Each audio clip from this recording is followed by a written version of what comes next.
반갑습니다. 우리 옆에 분과 인사하십시다. 이제 우리 인사말을 좀 바꾸겠습니다. 우리 전도하십시다.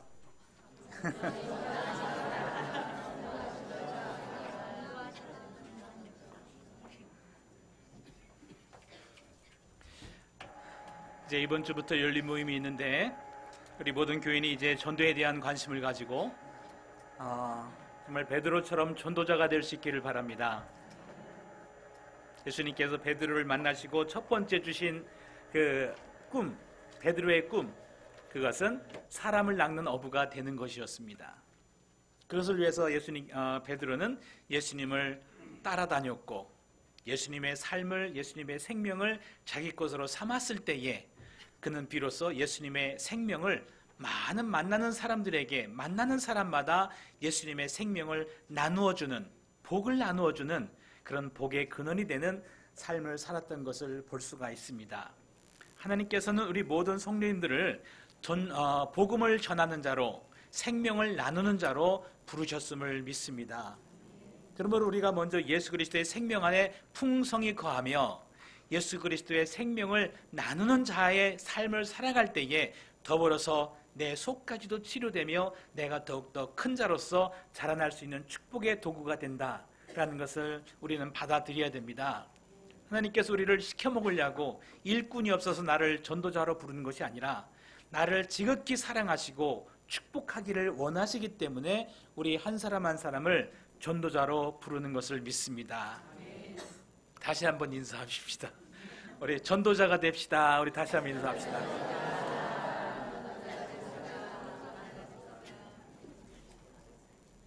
예, 오늘은 창세기 40장의 말씀을 가지고 우리 말씀을 좀 이제 따라가면서 배워보겠습니다.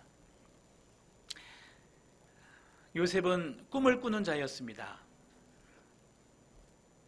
아버지의 사랑 가운데서 그는 채색 옷을 입고 그는 꿈을 꾸면서 형제들과 함께 자신의 꿈을 자랑스럽게 나누었는데 그것이 형제들에게 미움의 빌미가 됩니다. 그래서 형제들이 그 아우 요셉을 시기하여서 너의 꿈이 어디까지 가는가 보고 싶다. 반드시 너의 꿈이 깨지는 것을 보고 싶다. 라고 하면서 그를 시험합니다. 그런데 그 시험이 가혹합니다. 자기의 동생을 팔아서 노예상인에게 팔아넘깁니다. 그래서 이 요셉이 애굽에 팔려왔고 보디발이라는 바로 왕의 시위대장 집에 노예로서 일하게 되는데 거기에서 그가 최선의 노력을 다함으로 하나님과 동행하고 형통한 삶을 살게 되었습니다. 그로 말미암아서 보디발이 이 요셉이 너무나 귀하게 아름답게 선하게 일을 하기 때문에 그를 그 집의 모든 일을 맡아서 하는 총무로 삼았는데 그 주인의 아내가 이 요셉을 유혹하게 되죠. 그 유혹을 이기기 위해서 싸움을 싸우다가 매일 은밀하게 그를 유혹하고 날마다 그를 유혹하고 옷을 붙잡고 그를 유혹하는데 요셉 그 유혹을 다 이겨내고 자기의 겉옷을 다 벗어던지고 거기에서 도망을 하게 됩니다. 겉옷을 벗어던졌다라는 것은 자기의 모든 세상에 지금까지 이루었던 모든 것을 다 포기한다는 것입니다. 심지어는 자신의 생명까지도 포기하겠다라는 그런 결단입니다. 그랬을 때 실제로 요셉은 감옥에 갇히는 죄수의 신분으로 이제 들어가게 됩니다. 그런데 이 감옥에 들어와 있었어도 요셉은 성경에서 말하기를 그는 하나님과 동행하였고 거기에서도 범사에 형통하였더라 라고 이렇게 말씀하시는 것을 볼 수가 있습니다. 여호와께서 요셉과 함께 하심이라 여호와께서 그를 범사에 형통하게 하셨더라 라는 말씀을 이 성경에서 하고 있는 것을 볼 수가 있습니다. 요셉이 지금 처한 상황은 인생의 막장입니다. 햇빛이 전혀 들지 않는 깜깜한 곳입니다. 거기에는 자유가 없고 거기에는 소망이 없는 곳입니다.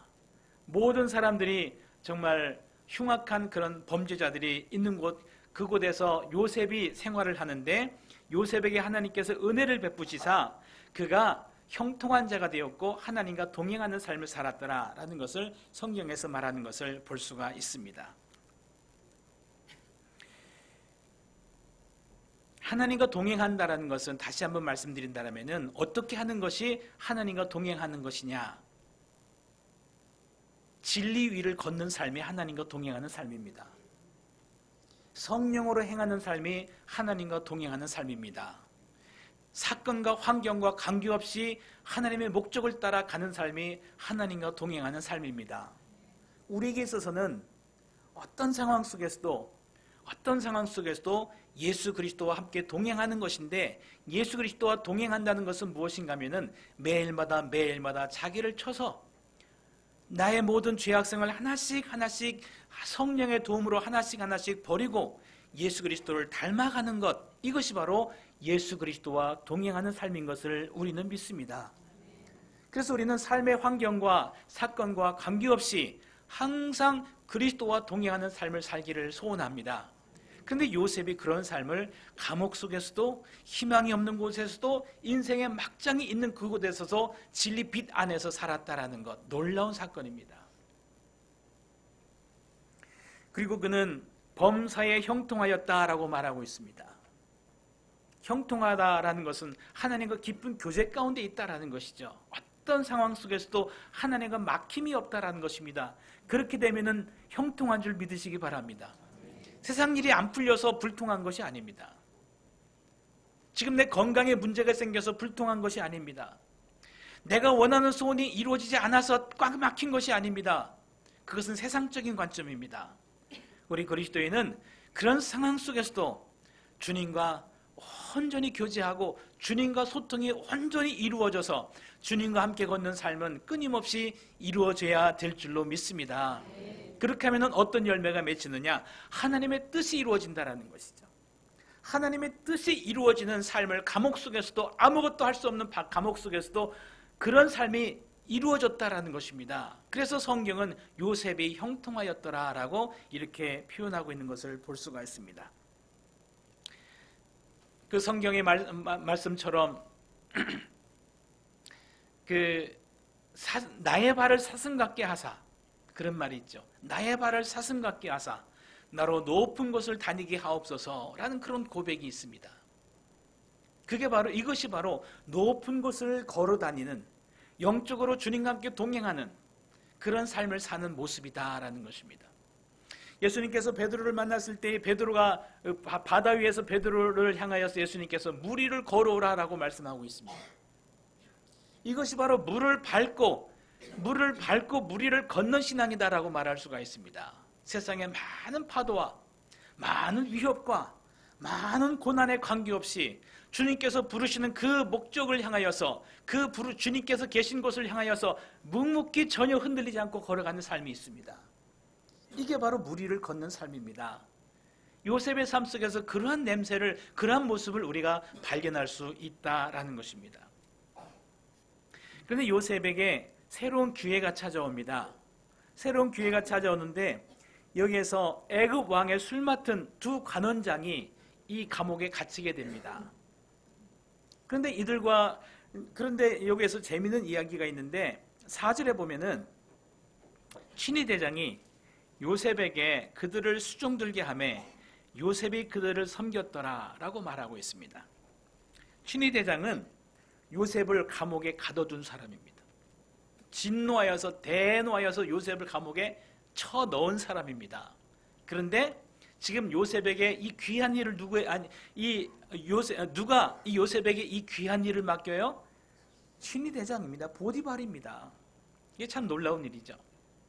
그랬을 때 보디발이 요셉이 그런 보디발의 아내를 유혹하려고 했다는 그런 사건이, 과연 보디발이 그것을 믿었을까라는 생각을 한번 해보게 됩니다. 진노했다라고 하는데 과연 보디발이 요셉을 정말 그렇게 의심하고 요셉을 나쁜 놈이라고 생각해서 감옥에 쳐넣었을까? 글쎄요, 의심해 볼 수가 있습니다. 그렇지 않을 수도 있겠다라는 생각을 해보게 됩니다. 요셉이 어떤 사람이라는 것을 보디발은 아는 것 같습니다. 그런데 여기에서 술 맡은 관원장이나 이 떡 굽는 관원장이라는 사람이 단지 허드렛 일을 하는 사람이 아니라는 거예요. 어떤 위치에 있는 사람이냐? 오늘로 말하면은 비서실장과 같이 굉장히 높은 관직입니다. 장관직과 같이 굉장히 높은 관직입니다. 왜냐하면은 먹고 마시는 것은 왕의 생명과 직결되는 것이기 때문에 가장 측근입니다. 최고 신뢰하는 사람이 아니면 이런 일을 맡길 수가 없는 일이에요. 그렇기 때문에 바로 왕의 가장 가까이 있는 굉장히 높은 관직에 있는 사람인데 이런 사람을 수종둔다라는 것은 굉장히 귀한 일입니다. 굉장히 특별한 일입니다. 그 보디발이 누구를 신뢰하느냐? 여전히 이 요셉을 신뢰하고 있다라는 것을 여기에서 생각해 볼 수 있겠습니다. 자, 그런데 여기에서 우리가 이 요셉이 그들을 섬기는데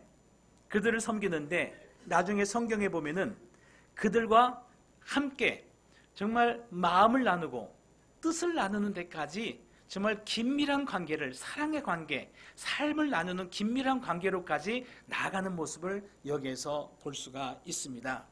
감옥 안에서 특이한 어떤 이 형제들의 공동체가 이루어지는 모습을 여기에서 볼 수 있게 된다라는 것입니다. 이 요셉이 이 빵 굽는 관원장과 술 맡던 관원장을 섬기는데 요셉이 아마 지금까지 해왔던 것처럼 똑같이 진실하게, 정직하게, 정말 투명한 마음으로 그들을 성심껏 그들을 섬겼으리라 믿습니다. 그랬을 때에 요셉의 마음이 그들을 감동시켰다. 요셉의 삶이 그들의 생각을 바꾸었다라고 이렇게 볼 수가 있겠습니다. 그렇게 하면서 어떤 면에서 그런 것을 보게 되는가 하면은 요셉이 저들을 진심으로 섬겼는데 6절 한번 같이 읽어보겠습니다. 시작. 아침에 요셉이 들어가 보니 그들에게 근심의 빛이 있는지라. 7절입니다. 요셉이 그 주인의 집에 자기와 함께 갇힌 바로의 신하들에게 묻되 어찌하여 오늘 당신들의 얼굴에 근심의 빛이 있나이까. 그 감옥 속에서 어떻게 다른 사람을 생각해 볼 수가 있겠느냐라는 것이죠. 그런데 여기에서 보니까 다른 사람의 그 얼굴을 살피고 그 마음까지 살피면서 왜 당신에게 그런 근심의 빛이 있습니까? 라고 묻습니다. 그러니까 그 두 사람이 각각 대답하기를 내 속에 이런 문제가 있어. 내 속에 풀리지 않는 문제가 있는데 내 이야기를 한번 들어보겠니? 라고 하면서 이 요셉에게 자기의 가장 은밀한 곳에 있는 그런 문제를 요셉에게 털어놓는 모습을 볼 수가 있습니다. 신앙은 이 관계 속에서 이루어집니다. 우리의 신앙은 기본적으로 하나님과 나와의 관계 속에서 신앙이 이루어지지만 우리 신앙이 확인되고 우리 신앙이 자라도록 하기 위해서는 하나님께서는 우리에게 공동체 안으로 우리를 보내시고 우리를 세상 가운데로 보내십니다. 거기에는 뭐가 있느냐? 관계가 있습니다. 관계를 통하여서 부딪히게 봅니다. 네가 하나님과 은혜 가운데서 나는 그 사랑과 그 평강과 그 믿음이 실제로 작동하느냐, 능력이 있느냐, 권세가 있느냐라는 것을 실험해 보는 겁니다. 그래서 하나님께서는 우리에게 공동체를 형성하게 하시고 거기에서 빚어지게 하시고 또 세상의 삶으로 우리를 놓아주시면서 거기에서 많은 사람과 부딪히고 관계를 할 수 있도록 하나님께서 우리에게 그런 시험을 허락해 주십니다. 그랬을 때 예수님께서 말씀하신 것처럼 이렇게 우리의 신앙의 최종 결론이 어디에서 나느냐? 내가 너희를 사랑한 것처럼 너희도 서로 사랑하라. 이 계명에서 우리의 최종 신앙의 결론이 어디에서 나와야 되는가라는 것을 우리에게 보여주고 있는 것을 우리가 알 수가 있습니다. 예수님의 사랑은 생명을 주는 진실한 사랑입니다. 우리가 그 예수 그리스도의 생명으로 충만하여서 우리가 서로 삶을 나누며 우리가 생명을 나누면서 진실한 관계가 형성되어서 거짓 없는 관계가 형성되어서 거기서 서로 죄를 고백하고 서로 병낫기를 기도하면서 거기서 우리의 삶이 서로 간의 삶이 회복되는 그러한 공동체가 회복되기를 하나님께서는 원하시는 것입니다. 거기서 내가 살면서 또한 내 앞에 있는 당신도 살아나는 그러한 일이 일어날 수 있도록 하나님께서 우리에게 공동체를 허락하셨다라는 것입니다. 그런데 여기 지하 감옥에 인생의 절망자들이 모인 이 어두운 곳에서 진실한 공동체의 모습이 여기에서 보인다라는 것입니다. 마음을 나누더라라는 것이에요. 마음속에 은밀한 것을 나누더라라는 것이에요. 어떻게 이런 일이 이루어질 수 있겠느냐라는 것입니다. 야고보서 5장 16절에 그런 말씀이 있어요. 성도들에게 권하면서 자신의 죄를 고백하고 병 낫기를 위하여 서로 기도하라 라고 이 야고보 사도가 권면하는 것을 볼 수가 있습니다.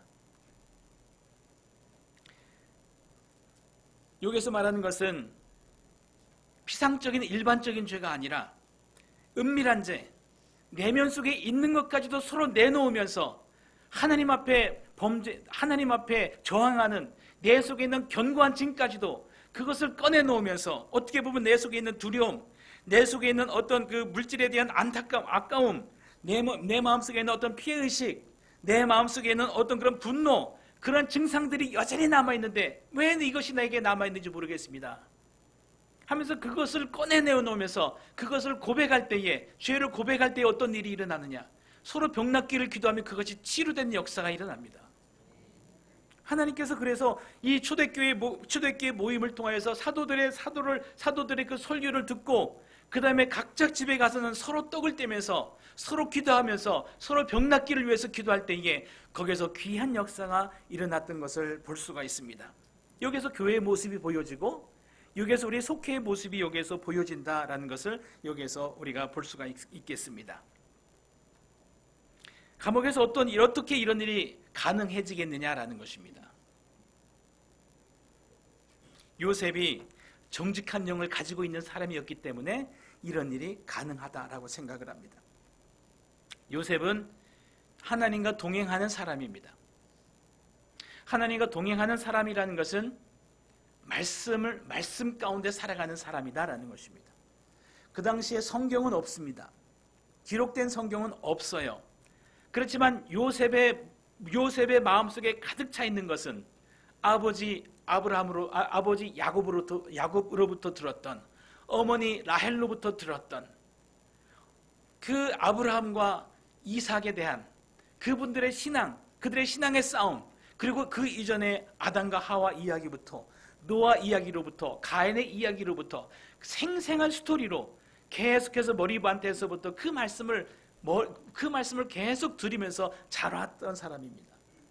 그런데 하나님의 말씀이 요셉의 안에는 살아서 꿈틀꿈틀대는 살아있는 말씀으로 요셉 안에는 하나님의 말씀이 살아있었다라고 믿습니다. 그랬을 때 하나님의 말씀 앞에 순종하는 사람이 하나님과 동행하는 사람인데 하나님의 말씀이 사람을 어떻게 이끌어 가겠느냐라는 것입니다. 사람은 항상 지난주에도 우리가 말씀을 나눴지만 사람은 육을 가지고 살아가는 사람입니다. 그리고 죄와 유혹이 많은 세상에서 살아가는 것이 우리 인생입니다. 그렇기 때문에 사람은 가만히 놔두면은 하나님을 거역하며 죄를 지으면서 세상을 사랑하면서 살아갈 수밖에 없도록 하나님께서 그렇게 만드셨어요. 그게 우리 인생입니다. 그렇기 때문에 가만히 있으면 우리는 세상으로 끌려가게 돼 있어요. 유혹을 받게 돼 있어요. 하나님을 거역하면서 살게 돼 있어요. 이것이 일반적으로 살아가는, 우리의 육체로 살아가는 삶의 모습입니다. 그런데 말씀으로 살아간다는 것은 어떤 의미가 있겠습니까? 주님과 동행한다는 삶은 다른 것이 아니라 내가 말씀을 붙들고 있으면은 히브리서에 그런 말씀이 있어요. 4장 12절 말씀에 하나님의 말씀은 살아있고 운동력이 있고 좌우의 날선 검과 같고 그것은 정말 불붙은 검과 같아서 영과 혼과 관절과 골수를 찔러 쪼개기까지 하신다라고 말씀하고 있어요. 그게 무슨 말씀입니까? 하나님 말씀 앞에 서서 사는 자는 그 말씀의 검을 들고 다른 사람을 치는 것이 아니라 내 안에 죄를 보고 내 안에 죄성을 하나씩 뽑아내면서 그 안에 예수 그리스도의 성품으로 하나님의 것으로 의로운 삶으로 그것을 대신 채울 수 있는 그런 삶으로 한 걸음씩 나아갈 수 있다는 그런 말입니다. 만약에 요셉이 진정한 하나님의 말씀의 사람이었다라면은 요셉은 그 감옥 안에서도 그 감옥 안의 삶에 있어서도 요셉이 완벽한 사람입니까? 세상에 완벽한 사람은 없는 거예요. 하나님께서 기뻐하시는 사람은 누구입니까? 회개하며 날마다 새로워지는 사람이에요. 그런 삶을 요셉이 살았다라고 저는 믿습니다. 날마다 하나님 앞에 고백하고 날마다 하나님 앞에 자신의 죄를 고백하면서 날마다 새로워지는 삶을 살았다라는 것입니다. 앞서가는 거죠. 여기는 술 가는 장과 떡 끊는 가는 장과는 비교할 수 없는 그런 신앙의 차이가 있겠죠. 그렇지만 그런 삶을 살아갔을 것이다 라는 것입니다. 감옥 안에서도. 여러분, 우리는 사도 바울의 위대한 신앙을 우리는 잘 알고 있습니다.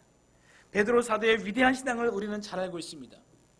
그렇지만 그 내면으로 들어가 보면은 누구보다도 하나님 앞에 은밀한 곳에서 하나님을 만나 누구보다도 더 많이 회개한 자요, 누구보다도 더 많이 눈물을 흘리는 자요, 누구보다도 더 자기 자신 가슴을 치면서 통회하며 자신을 고쳐나가는 삶을 먼저 살아가는 사람이라는 것입니다.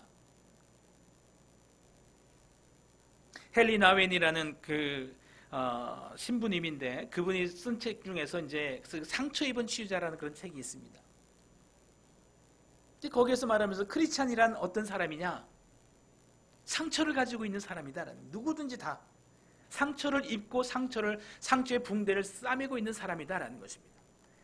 비록 자기의 상처의 붕대가 자기의 몸과 자기의 다리와 자기의 가슴과 그 상처로 자기의 몸을 이게 붕대로 감고 아픔이 있지만, 그러나 그 사람은 다른 사람의 상처를 어루만져주면서 다른 사람의 상처에 붕대를 풀고 거기에 약을 발라주고 다시 새 붕대로 갈아줄 수 있는 그런 사람이다라는 것이에요. 이것이 바로 우리 크리스찬의 모임이라는 것이에요.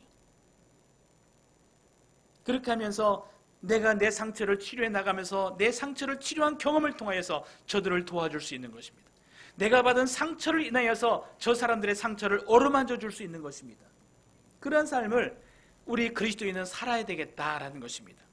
바로 요셉이 그 감옥 속에서도 하나님의 말씀 앞에 섰을 때에 그가 투명한 삶을 살았다라는 것이, 하나님 말씀 앞에 투명한 삶을, 정직한 삶을 살게 되니까 이 사람들도 마음을 열어서 요셉에게 마음을 열고 자신의 가장 깊은 고민을 함께 내어놓을 수 있는 그런 삶을 살았다라고 믿습니다. 그래서 이 감옥에서도 하나님의 귀한 공동체를 만들어내는, 형제와의 관계를 만들어내는 그러한 모습을 이 요셉의 삶에서 볼 수가 있습니다. 그들이 이제 고백하는데 어떤 고백을 하느냐? 내가 꿈을 꾸었다라는 것이, 꿈을 꾸었는데 이것을 해석해 줄 자가 없다. 그래서 요셉이 해석은 하나님께 있지 아니하나이까 청하건대 내게 그 꿈 이야기를 들려주옵소서라고 부탁을 합니다. 그때 이 술 맡은 관원장이 자기의 꿈 얘기를 이야기합니다. 그러니까 오늘 성경에 읽은 것처럼 그것은 이제 3일 후에 당신이 이제 바로의 잔을 다시 들 그런 꿈입니다. 당신이 복직이 되면은 나를 기억하여 주옵소서라고 부탁을 하게 됩니다. 또 떡 끊으면 간원장이 또 나는 이런 꿈을 꿨어. 그리고 내 머리에 광주를 메고 있는데 거기에서 새들이 와서 빵을 먹는 그런 꿈을 꿨어. 그렇게 이야기하니까 3일 후에 당신은 나무에 달릴 것입니다. 그리고 새들이 와서 당신의 고기를 먹게 될 것입니다. 라고 이렇게 꿈을 해석해 주는 것을 볼 수가 있습니다.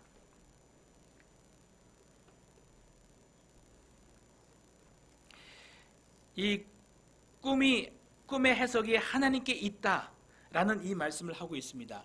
꿈의 해석이 하나님께 있다라는 것은 뭐냐면 그것은 하나님께서 주신 꿈이다라는 것입니다. 근데 여기에서 요셉이 꾸는 꿈과 이 술 맡은 관원장 또 이 빵 굽는 관원장이 꾸는 꿈과 조금 차이가 있습니다. 어떤 차이가 있느냐? 요셉은 하나님께서 주신 꿈이지만, 요셉이 꾸었던 꿈은 하나님께서 주신 꿈이지만 그것은 동시에 요셉이 만들어가는 꿈이기도 합니다. 하나님께서 주신 말씀과 하나님께서 주신 그 언약과 하나님께서 주신 비전을 통하여서 그것을 자기의 것으로 삼아서 자기의 꿈으로 만들어 온 사람은 바로 요셉이라고 믿습니다. 그런데 이 술 맡은 관원장과 떡 굽는 관원장은 하나님께서 그 꿈을 줬지만 그것을 자신의 것으로 만들지는 못했던 것 같아요. 그러니까 그것이 무엇을 의미하는지 모르고 어떻게 준비해 나가는지 모르고 있다는 것입니다. 그런데 꿈이라는 것은 제가 이 성경을 통해서 성경적인 관점으로 말씀을 드릴 때에 꿈이라는 것은 하나님께서 보여주신 그 목적이죠. 하나님께서 보여주시는 여러 가지 말씀으로 우리에게 도전하시는 그런 비전이 있는데 그것을 내 삶의 목적으로 삼아서 내 삶의 목적으로 삼아서 그 꿈을 본인이 스스로 만들어가는 것이다. 본인이 스스로 그것을 잡고 그 꿈속에서 살아가는 것이 우리 그리스도인의 삶이다라고 말씀을 드렸습니다. 그래서 서두에 과연 이 요셉이 그 꿈에서 깨어날 것인가? 아니면은 그 꿈속에서 계속 그 꿈을 꾸면서 걸어갈 것인가? 잠자는 꿈을 말하는 것이 아닙니다. 그래서 우리 그 모든 그리스도인들은 꿈을 꾸는 사람이 되어야 됩니다. 꿈속을 걷는 사람이 되어야 됩니다. 꿈속을 걷는다라는 것은 하나님께서 주신 그 목적을 향하여서, 부르심의 소망을 향하여서, 또 진리를 따라서 살아가는 거룩한 삶을 말합니다. 마치 꿈꾸는 것 같지요. 세상을 살아가지만 우리는 천국길을 걷기를 원하고, 우리는 세상의 모든 것을 사용하지만 우리는 거룩한 이 진리를 따라서 성령의 감동 안에서 살아가는 우리의 삶은 어찌 보면 꿈꾸는 것과 같을지 모르겠습니다. 그 꿈에서 깨이지 말아야 되겠다라는 것입니다. 과연 이 요셉이 꿈에서 깨어 있느냐, 아니면 여전히 꿈속을 걷고 있느냐라는 것을 오늘 말씀을 통해서 우리에게 보라는 것입니다.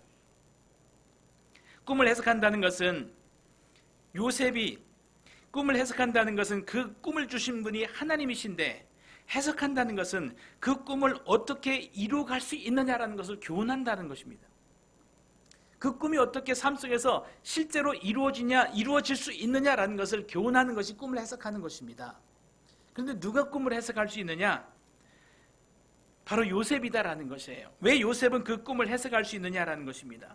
오직 하나님의 주신 꿈을 먼저 꾸고 있으면서 그 꿈을 이루어가는 삶을 살아가는, 꿈속을 걷는 사람이 다른 사람에게 주신 하나님의 꿈을 볼 수가 있으며 그것을 교훈해 줄 수 있다는 것입니다. 해석해 줄 수 있다는 것입니다. 이 말씀을 통해서 드리고 싶은 것은 뭐냐면은, 여전히 요셉은 감옥에 있지만, 수많은 고난과 환난을 당했지만 그는 여전히 꿈을 꾸는 사람이다라는 것입니다. 꿈속을 걷고 있는 사람이다라는 것입니다. 그래서 우리도 이 꿈에서 깨지 않기를 간절히 바랍니다. 꺼지지 않는 꿈입니다. 깨어지지 않는 꿈입니다. 그런 꿈을 우리가 꾸면서 그리스도와 함께 동행하는 삶이 꿈꾸는 듯이, 성령 안에서 천국길을 향해서 우리의 걷는 삶이 꿈꾸는 듯이, 그런 삶이 여전히 영원히 깨지 않고 이 길을 걸어갈 수 있는 성도가 될 수 있기를 바랍니다. 꿈의 해석은 두 가지로 나타났는데, 한 사람은 긍정적인 해석입니다.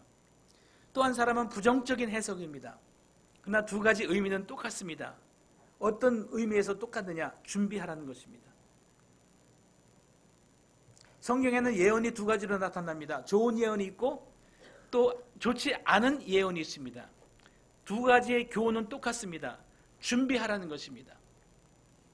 그리고 지금의 영적인 그런 상태를 지금 진단해 주는 겁니다. 지금에 있는 너의 영적 상태를 보니까 3일 후에는, 나중에는 네가 이렇게 될 수 있겠다라는 그러한 칭찬과 그런 격려입니다. 반대의 경우에는 지금 너의 영적 상태와 너의 삶의 상태를 보니까 나중에는 네가 영적으로 죽을 수밖에 없는 그런 영적 상태고 그런 방향으로 네가 걸어가고 있다. 어떻게 할래? 고쳐라라는 것입니다. 준비하고 예비하고 새롭게 하라는 것입니다. 이런 의미에서 우리가 이 예언을 바라볼 수 있어야 되겠습니다. 예언은 결정된 것이 아닙니다. 우리 인생이라는 것은 결정된 것이 아닙니다. 결정해놓고 하나님께서 우리 인생을 그렇게 끌어가는 것이 아닙니다. 결정된 것은 하나가 있어요. 어떤 면에서 뭐가 결정됐느냐? 하나님께서 우리의 모든 죄를 사하시고 우리를 하나님의 자녀로 삼아주셨다라는 이 사실은 이미 결정된 겁니다. 우리 모든 죄를 사하시고 우리가 천국의 백성이 되었다라는 이 사실은 깨질 수가 없고 이 사실은 부정될 수가 없는 이미 결정된 사실입니다. 그렇지만 그 이후에 우리의 삶은 하나님께서 이미 결정해 놓지 않았습니다. 우리는 운명을 가지고 살아가는 것이 아닙니다. 생명 안에서 생명은 도전이고 생명은 변화하는 것이고 생명은 성장하는 것이고 생명은 새롭게 되는 것입니다. 그리스도 안에서 하나님의 성령의 도우심 안에서 우리가 얼마나 하나님께서 약속하는 그 약속을 얼마만큼 이루어갈 것인가, 그것이 우리의 삶이 되는 것입니다.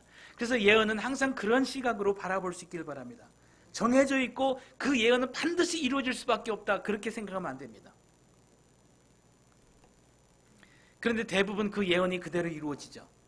왜냐하면 지금 영적 상태를 보니까 너는 그렇게 갈 수밖에 없다라는 것이.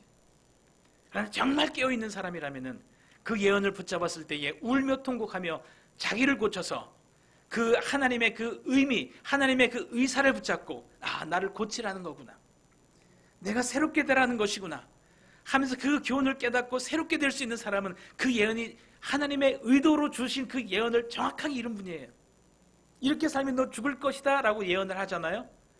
그런데 그 말씀을 듣고 정말 마음을 새롭게 해서 회개하고 고친 사람이라면 너는 죽을 것이다 라는 예언의 하나님의 의미를 이룬 사람이에요. 예를 들어서 그런 거 있잖아요. 아이가 너무 말을 안 들어서 속상해가지고 아이한테 너희 놈의 자식 나가서 죽어라고 했을 때에 정말 나가서 죽는 자가 효도냐? 그건 아니잖아요. 나가서 죽으라라고 했을 때 무슨 말이에요? 죽을 힘따에서 너를 고쳐라라는 거 아닙니까? 그래서 아버님 죄송합니다. 내가 나를 고치겠습니다 하고 정말 자기를 고치려고 노력을 했을 때 누가 아버지의 뜻을 정확하게 순종한 자예요? 자기를 고치는 자가 아버지의 뜻에 순종하는 자예요. 예언도 그렇게 받아들여야 된다라는 것입니다.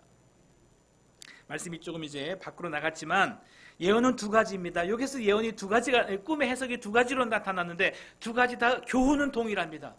준비하라, 예비하라는 것입니다. 근데 그 예언이 그대로 이루어진 것을 볼 수가 있죠. 자, 그런데 그러면은 결론입니다. 하나님께서는 우리의 꿈을 두고 행하게 하십니다. 소원을 두고 행하게 하십니다. 여러분은 어떤 꿈을 가지고 행하고 계십니까?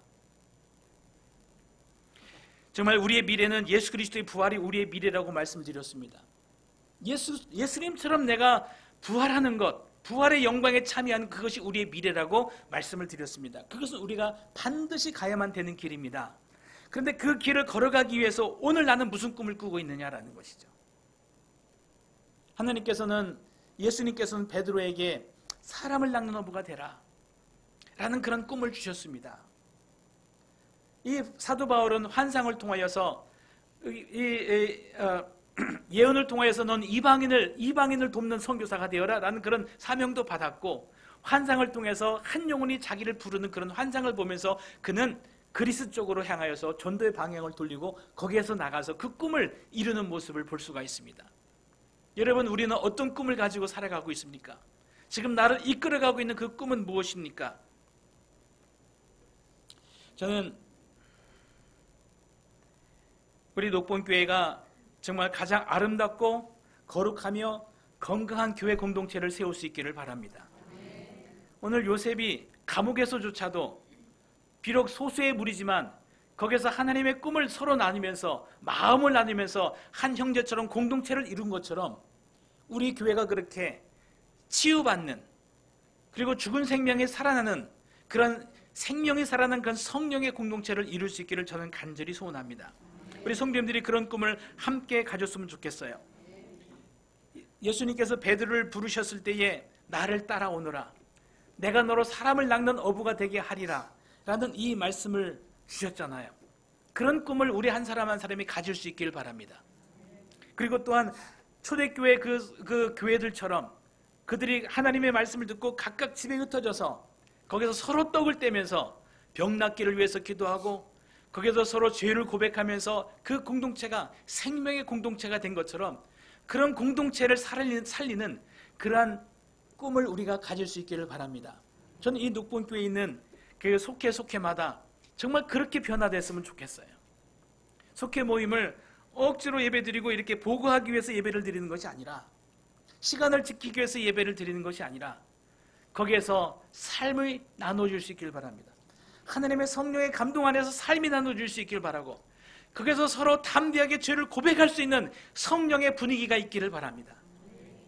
그리고 죄를 고백한 즉 진실로 병 낫기를 위해서 기도하며 성령께서 치료하시길 기도함으로 말미암아 거기에서 모든 악함과 모든 두려움과 모든 걱정과 근심의 뿌리까지 뽑히는 그러한 아름다운 생명이 살아나는 그러한 공동체가 우리의 속회가 될 수 있기를 바랍니다.